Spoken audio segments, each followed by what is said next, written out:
Hi everyone, welcome to another episode. So today I am speaking on self-pleasure. So why I encourage self-pleasure, why I invite it, why it's my message. So yeah, so just before I go on with the episode, just an invitation, right? So for some people who may have found this episode, they may be new to sacred sexuality, to the topic of sex being spoken so openly about.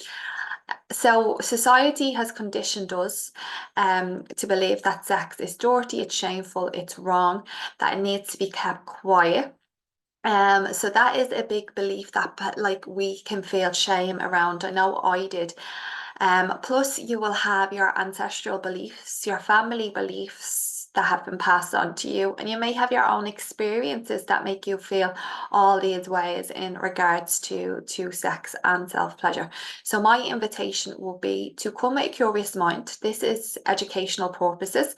I want to normalize this conversation, and that's something I feel very, very strongly about, is normalizing this conversation.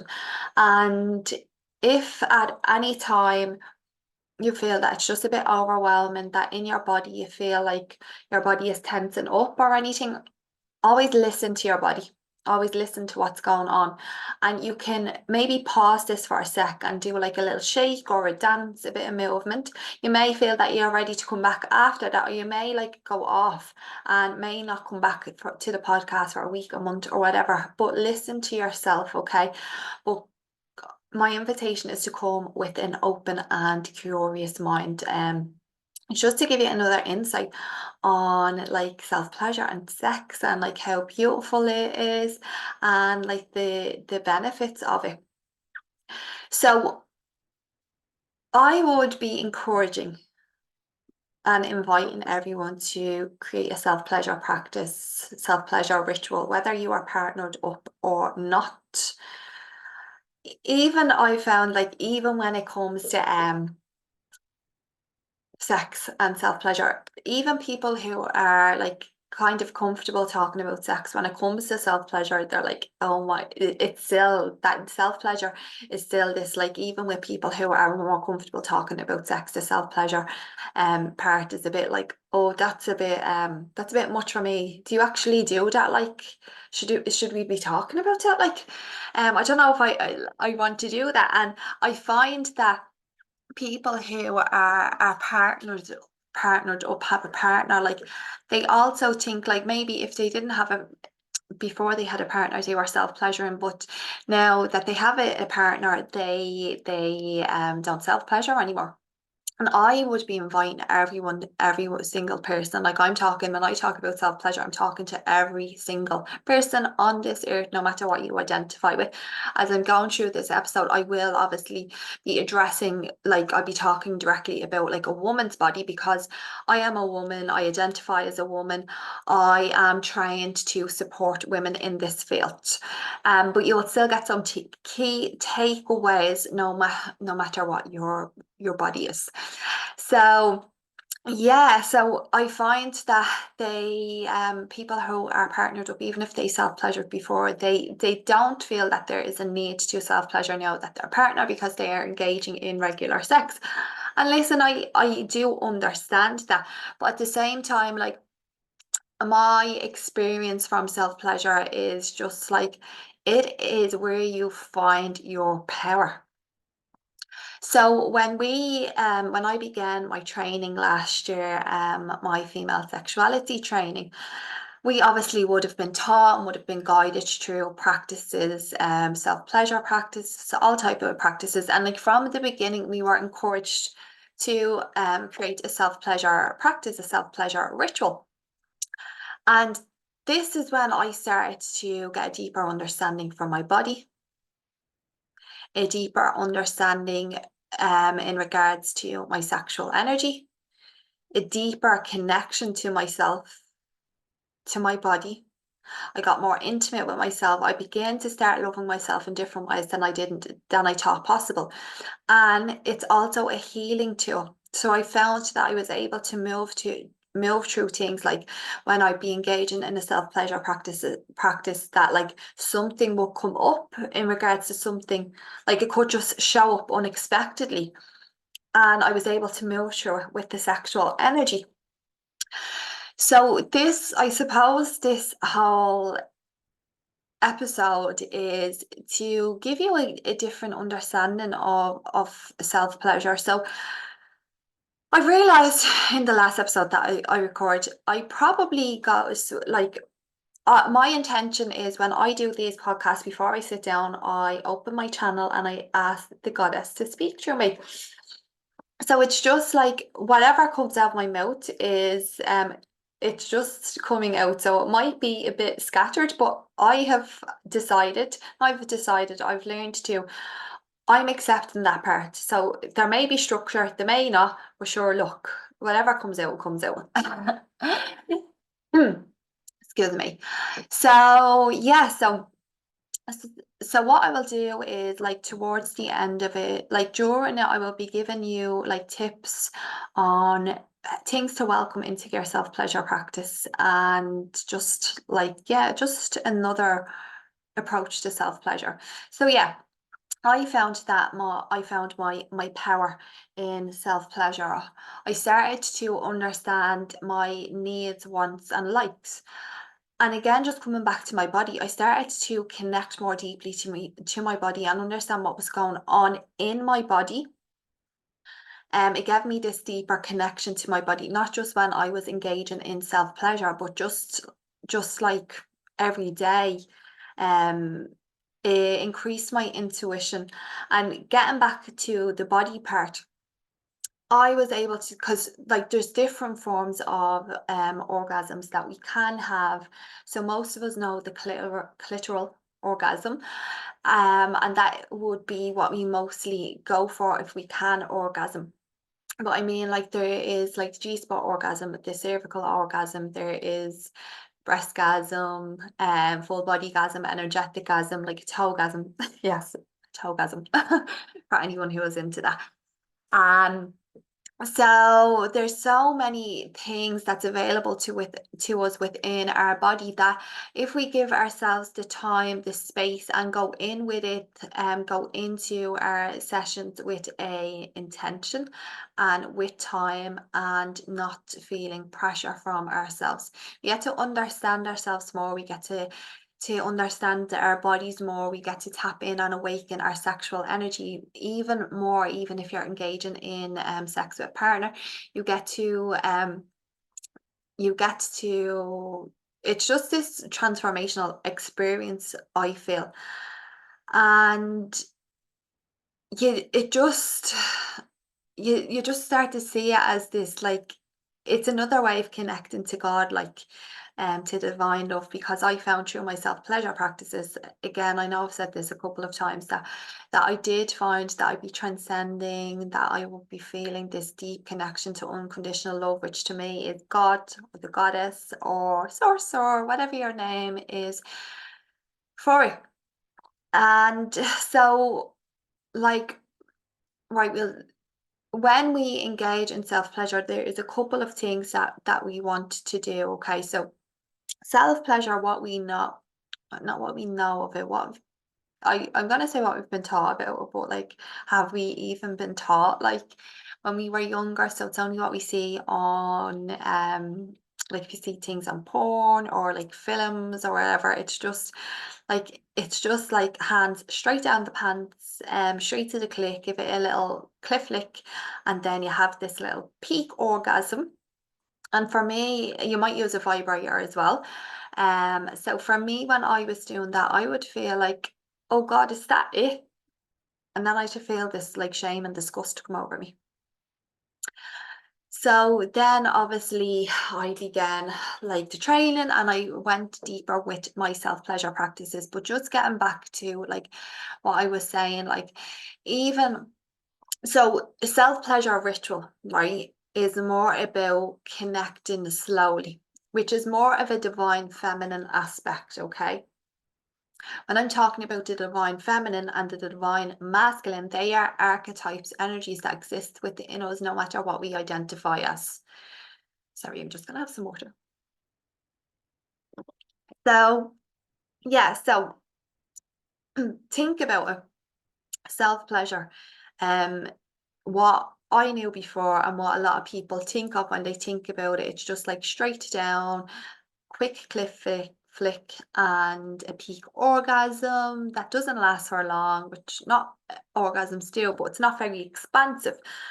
And that's very like a masculine way, a divine masculine way of having like a self-pleasure practice. So the divine masculine would be very quick, it's action, it's goal orientated, where the divine feminine is slow, sensual, embodiment and pleasure.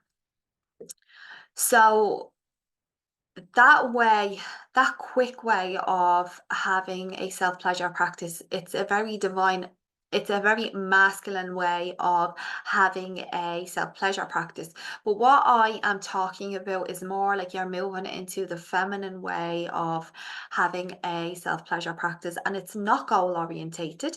So you go slow, you connect to your body, you you connect to breath sound, the movement to increase that pleasure. You go really slow with yourself, and it's not goal orientated. And what I mean by that is it's more pleasure based. So whether you orgasm or not, that doesn't matter, because sometimes your body be like, oh, I've had like a gorgeous bit of pleasure, and that's enough for me without going to that orgasm, like and forcing an orgasm, because that's the masculine way of again, I'm talking about the divine masculine way of engaging in self-pleasure. So excuse me, we want to move away from that way, from that way, because this the divine feminine way of engaging in self-pleasure, and not just self-pleasure, sex as well, like, because all of these things that I'm talking about, these are things that can, obviously I'm encouraging a self-pleasure practice, but these are things that can be brought into like a sex session or sex ritual with your lover. So, yeah, where will we begin on this? Right. So, I feel like now is the right time to move into kind of like some things that I would encourage you to bring into your self pleasure practice. So, I feel like I'm going to go a step at a time. If that works for me, sure, we'll see. So, the first thing you need to do is create time. And for some of you, you're probably thinking, I do not have time. I'm so busy. I have X, Y, and Z, and I understand. For some of you, you may be like, oh, I'm so tired. I don't want to have a self-pleasure ritual. At that time that I give to that, I could do with sleeping. And my thing is always listen to your body first. So even like I'm gonna go into like when I'm talking about self-pleasure and these steps, obviously it's a sex pleasure ritual, sex self-pleasure ritual. But I learned very early on that if you are tired and you schedule in your self-pleasure session, guess what you do? You sleep, you rest, you meditate. That's still self-pleasure. You have to, self-pleasure is all about giving to yourself, gifting yourself what you need, excuse me, what your body needs. So, and then some people are probably like just going back to the time and all, but my just, and this may not be true for everyone, but this is true for 90% of people. Do you ever get your Instagram at the end of the week on a Monday? You get your Instagram time that you spent on Instagram, and you're looking at it and you're like, oh my God. So for me, it's usually like 9 hours. And I'm like, oh my God, that's way too high. Some can be lower, some can be higher. Um, but think about like a self-pleasure ritual that I will be encouraging to give yourself between an hour and an hour and a half if you have that time. Imagine like spending that rather than Instagram or social media or your phone, rather than spending that on on things that do not matter. You can gift that to yourself. Giving yourself the gift of time and self-pleasure. Oh, that is I would my wish for the world is that more people do that for themselves. So give yourself time. Okay, and you're going into this as a ritual, okay? So for me, the room I'm in, I always make sure that it's clean. Okay, so just in life in general, I can't, like, even if I'm doing work, I have to make sure my room is clean. So I can't have this mess around me because I cannot relax. So you want to declutter as well, like um light some candles, okay? Sage or Palo Santos the room if you can. And it's just again to clear space, to clear the energy in the space that you're after being in. Because for example, I live at home, so I work from everything I do is in my bedroom. Do you know what I mean? So if I am in work mode and then I'm going to a self-pleasure mode, I just want to clear the space because I could be with clients that are shifting things and they're just very different energies. So I don't want that energy. I don't want that work mode. I want the relaxed, the soft. I'm getting ready to have some pleasure. um, so yeah, I will be saying Paulo Santos to real. Good thing to do is music. I love music anyways, but having a playlist that having a playlist that just of music that you like but can get you in the mood as well. So I usually have like, there's slow meditation healing songs at the start, like while I'm moving through it, and then when I know um the time that I'll be getting to the genitals and becoming even more aroused, then the music will start getting a lot more sexier, a lot more like, yeah, turned on. I love the weekend for his music, like they're real sexy songs. But yeah, create a playlist that's music that you like. I would be saying have some like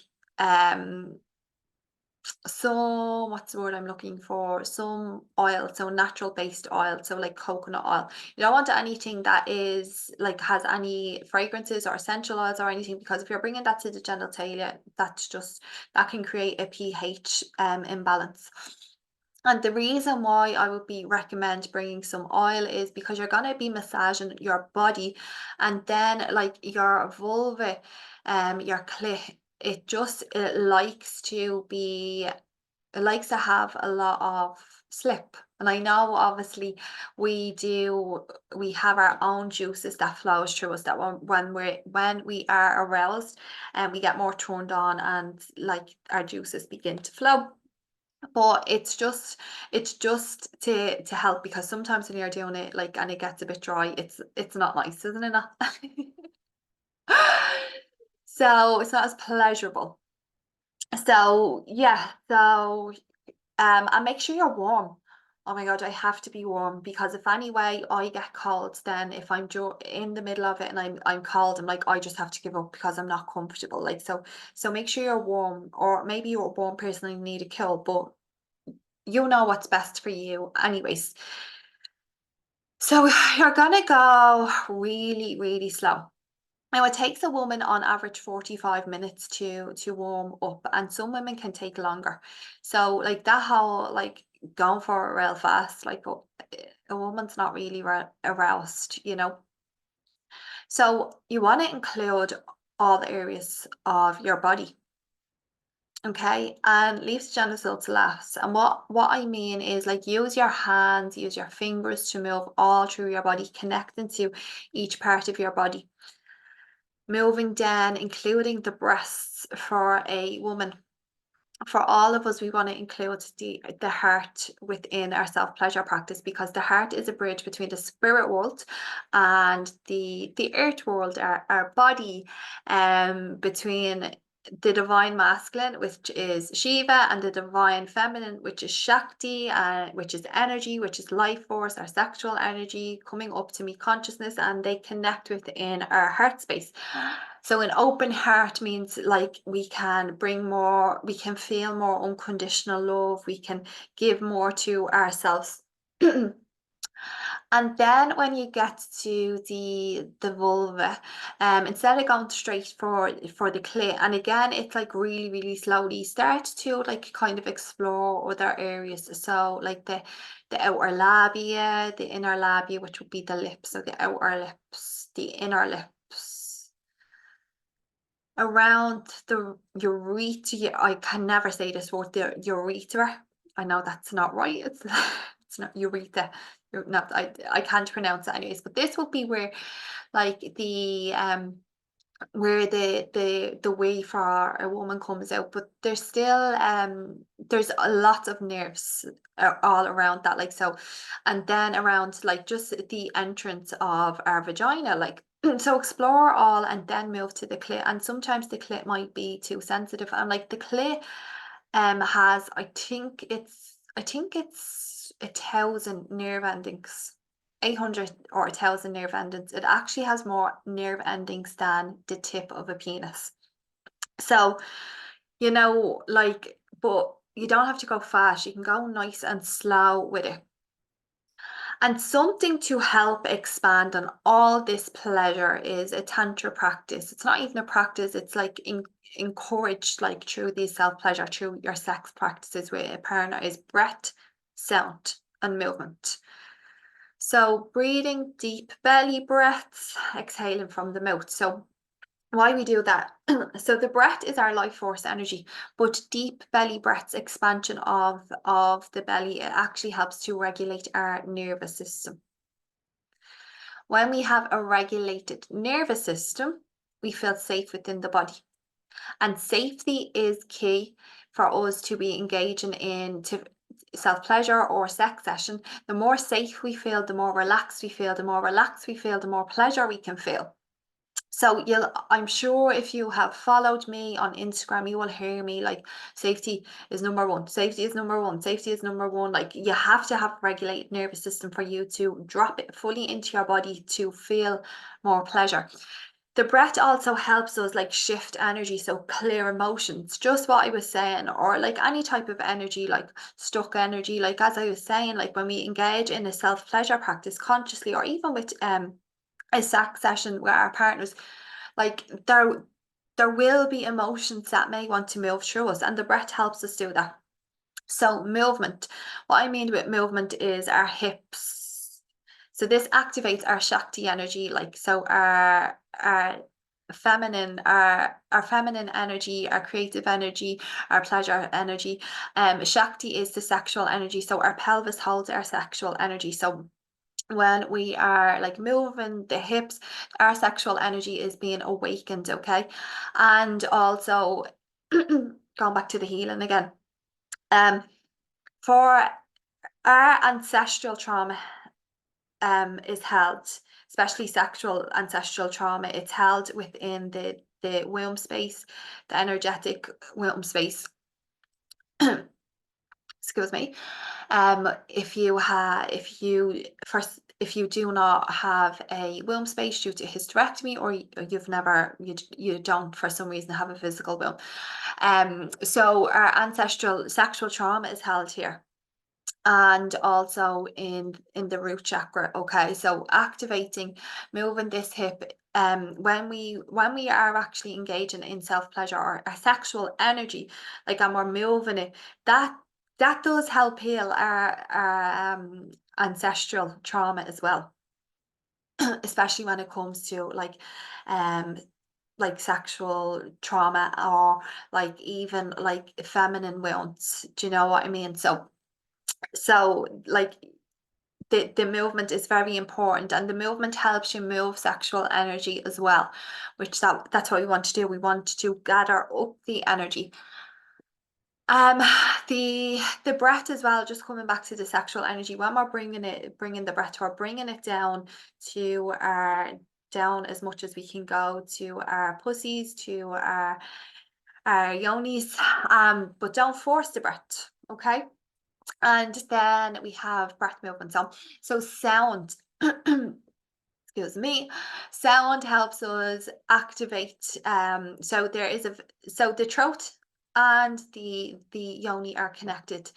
So the larynx, if you actually look this up, so the larynx looks like the cervix. So the larynx is in the throat. Not really sure what the larynx does. But anyways, it looks exactly like the cervix. Then the vocal cords look like the pelvis. They are a replica of each other. And there is something else that looks like the pelvis. I can't see the image in my head, but it, like, if you compare them, you'll see that they look exactly the same. Also, the vagus nerve that's at the back of the head, it the back of the head and this at the top of the spine, that actually moves in through your cervix as well. The vagus nerves helps you regulate your nervous system. So just coming back to that safety, that feeling safe within the body, having that regulated nervous system. When we are making sound, we are activating that vagus nerve. So we're going into that rest and digest phase. Then our cervix and our yoni is relaxed. The more our yoni and all of our body is relaxed, then the pleasure, the orgasms can expand. They're not just going to be that little tiny orgasm, that forced that orgasm, the more relaxed you are. So the sound relaxes you as well. Also, the sound for a woman, these two centers have been closed down. Our sex center and our voice centers have been shut down for thousands of years. Like, think of all, like, even when we go back to our ancestors, right? So a lot of them would have been considered witches that would have been burned at the stake. So like witches would have like been what we're doing, like what, a lot of us are doing, like, the herbs, working with our sexual energy, doing healing. They would have been born to a stake, like, and even like speaking up, like, in regards to, like, women would kind of like tell on their sisters, like their witch sisters, or like their sisterhood, their friends, so that they wouldn't get accused of being witches.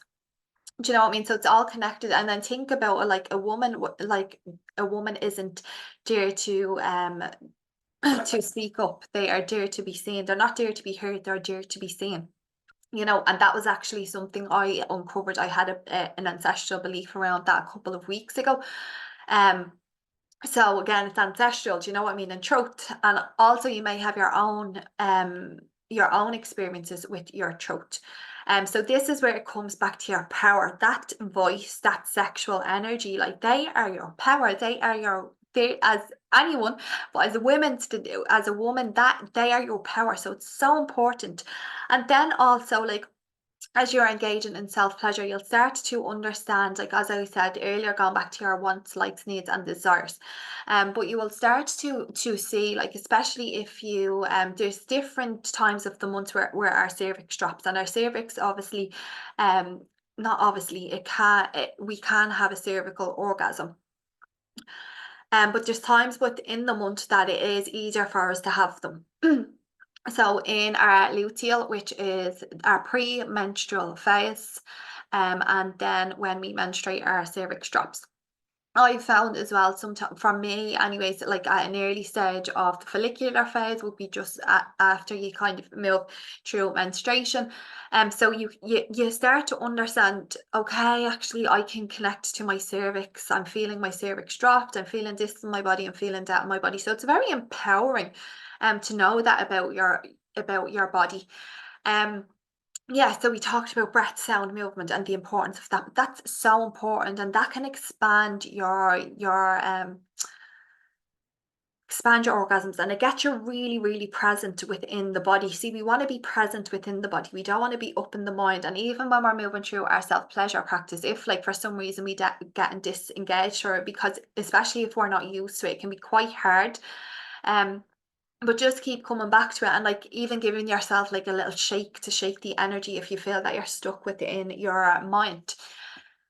So yeah, as you move down and you're connecting to the genitals, stimulating the clit, like, connecting to other parts around the vulva, you may feel that you want to, like, penetrate yourself with your fingers, or like with an object.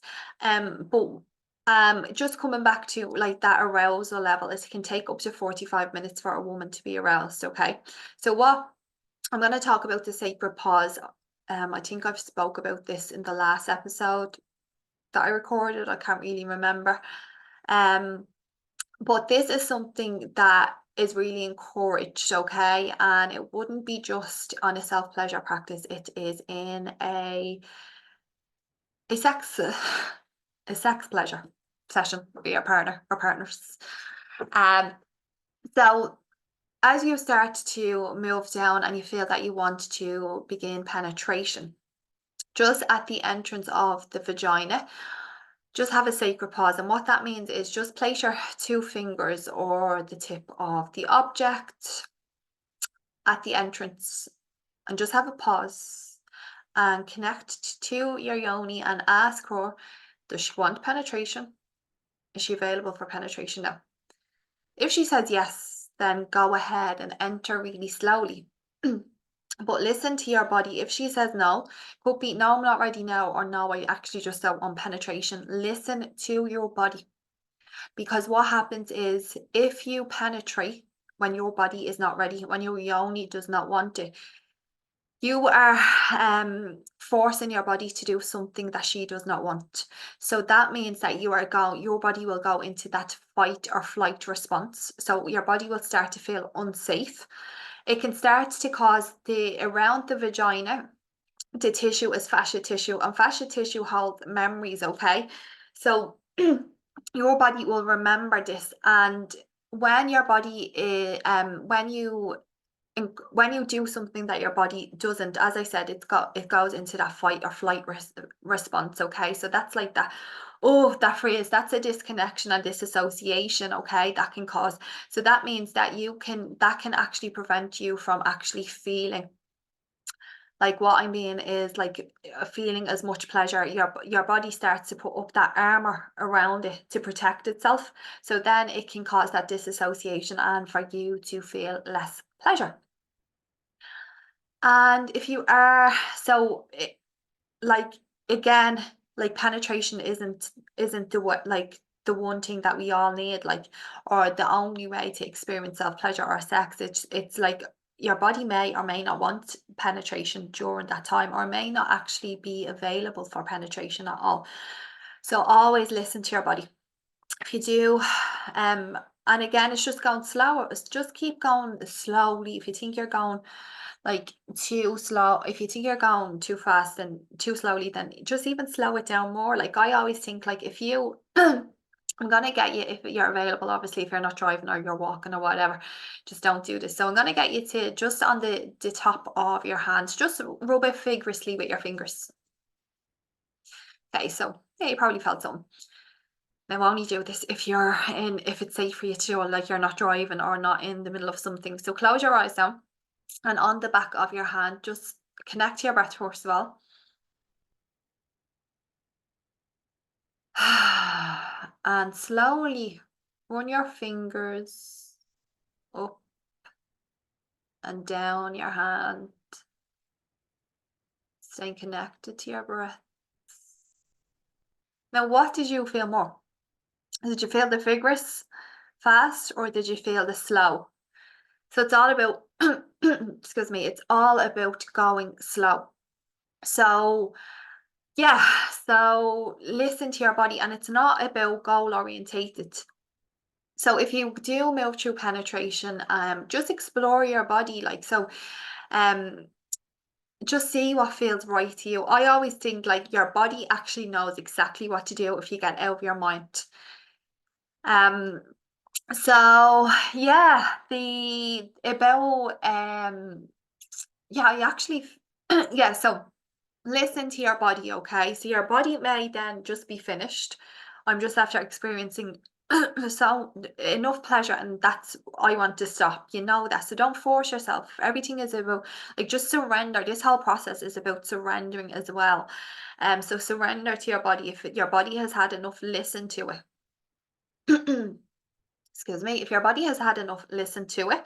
If it feels like there is an orgasm coming on, keep connecting to that breath, sound, movement, and surrender, and then it will come on, and you'll feel that it is more expansive. But don't force anything on your body. Don't force your body to do something that she is not ready for. Because your body will remember that, and again, it goes back to that safety within the body. So I'm just going to recap over a couple of steps and I'm going to leave you with the podcast. Okay. Number one, for your self-pleasure practice, number one, create time. Have a minimum of an hour to an hour and a half if possible. Number two, set an intention. Number three, bring some music in. Number four, connect to your breath, sound, movement. Number five, connect to all parts of your body. Number six, connect to your breast, open your heart. Number seven, when you move to the genitalia, explore the vulva. Number eight, if you want to penetrate, have that sacred pause and ask your body, is it ready for penetration? And then number nine, explore what feels right, what feels wrong for you. And number 10, don't force your body to have an orgasm. Surrender to the pleasure, whatever that looks like. So I hope you enjoyed this podcast. I really liked talking about it, and I hope you have somehow got something from it and look at it as a different perspective. Something I was thinking about as I was talking about the music, I'll actually link a little what do you call them? Oh my God, a playlist. Just some music that I'll create a playlist, and I'll just share it, I'll just link it on. And maybe you want to bring that into your self-pleasure practice. Maybe you don't, maybe you want to create your own. And so yeah, I hope you enjoyed this. I really enjoyed speaking on it. I feel that I may or may not have, I feel that I probably could have, maybe there was some things that I forgot, but at the same time, I think like whatever is supposed to come true does come true. I opened my channel. My voice is getting real squeaky now, you know. I feel like I'm coughing a lot, so I do feel that it's the end of the podcast. If you enjoyed this and you haven't before, please rate and review this. This helps me get this podcast to more people. I have realized the importance of this podcast the other day, because I was thinking about, you know, oh, do I really want to continue with the podcast? I was reevaluating everything on what I do for my business, and I was like, do I really want it? And then I was like, yeah, because this helps me share my knowledge and educate people in regards to social media like Instagram or whatever. It's very like fast. You can only give like a snippet of your knowledge, like whereas like on a podcast you're actually speaking, or like it's more, you're given more time and going into more detail, more depth, which is very important when it comes to education, especially I believe anyways. And then also I realized that even though I knew already, it's helping me with my voice, like my self-expression. I never thought of it like that.